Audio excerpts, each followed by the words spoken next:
Bonjour Sylvain, la santé mentale, ça va très bien, merci et vous? Très bien. Toujours poli dans cette émission. La santé mentale est devenue un sujet central dans nos vies et on en parle beaucoup, mais on en parle aussi chez nos animaux. Le stress existe chez nos chiens et nos chats. Oui, bien sûr, parce que le stress, c'est juste une réponse physiologique, automatique à une menace où on va se mettre à sécréter du cortisol, de l'adrénaline. Donc les animaux ont exactement ce même mécanisme, c'est juste que ça se manifeste différemment. Alors justement, comment est-ce qu'on reconnaît qu'un animal est stressé? C'est vrai que c'est pas toujours évident de déceler les signes, on ne sait pas vraiment finalement.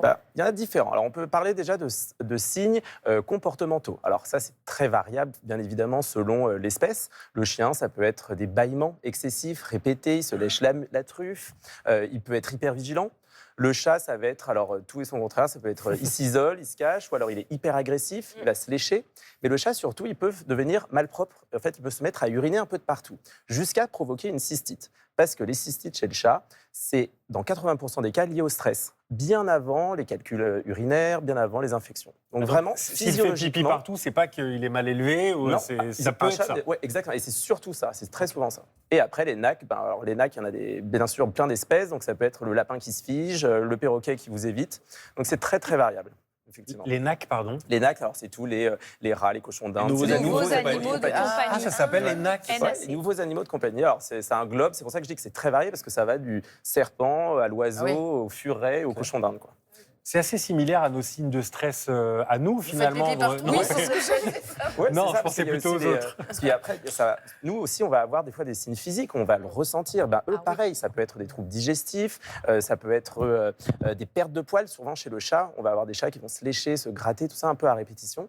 Et puis après, c'est aussi très subtil. C'est-à-dire qu'un propriétaire d'animal, un propriétaire connaît son animal. Donc dès qu'il va y avoir un petit changement dans ses habitudes, dans sa routine, dans le regard, il mange un peu moins, il dort un peu différemment, ça peut être aussi un signe de stress. Est-ce que ce stress peut avoir un impact sur leur santé? Oui, complètement, parce qu'en fait, sur le long terme, ça va avoir effectivement des conséquences à la fois, alors comme on a dit, physiques, l'animal qui va avoir des troubles digestifs chroniques, le chat aussi qui se gratte. Vous savez, les grandes causes de stress, enfin de démangeaison chez le chat, c'est les allergies, mais bien sûr, derrière, il y a le stress. Un chien aussi, vous savez, qui se lèche toujours un petit peu les pattes. Ça aussi, c'est du stress? Ça peut être dermatologique pur, mais ça peut aussi être le stress. Donc, il faut vraiment explorer tout ça. Vous avez parlé de changement d'environnement. Est-ce que s'il y a plusieurs animaux dans la maison, par exemple, ça peut être une source de stress pour eux? Complètement. Le changement d'environnement, c'est la grande cause de stress chez les animaux. Parce que, alors, forcément, c'est évident, quand il y a un bébé qui arrive, un déménagement, on se dit que c'est intuitif. On se dit, forcément, l'animal va être stressé.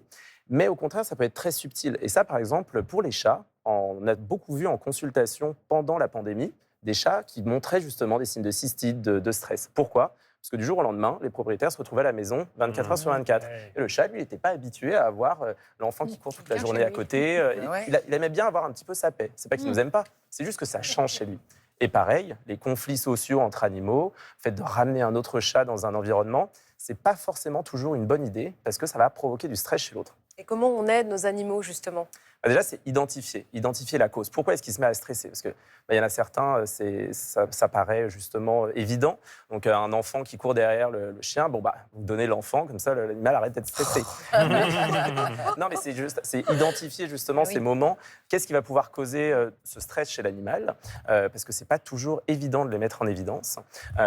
Et ensuite, ça va être de se faire aider. Parce que malheureusement, on peut pas toujours tout faire nous-mêmes. Donc, ça peut être avec soit des phéromones. Vous savez, on parle beaucoup de ces phéromones qu'on peut utiliser contre le stress.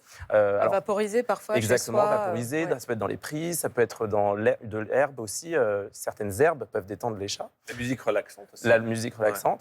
Et puis après, si ça ne suffit pas, c'est se faire aider par un vétérinaire spécialisé en comportement, qui peut même médicaliser l'animal si besoin.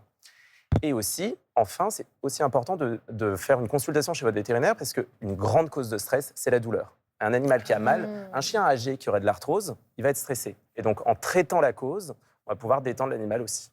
Votre chien est stressé, vous, Philippe?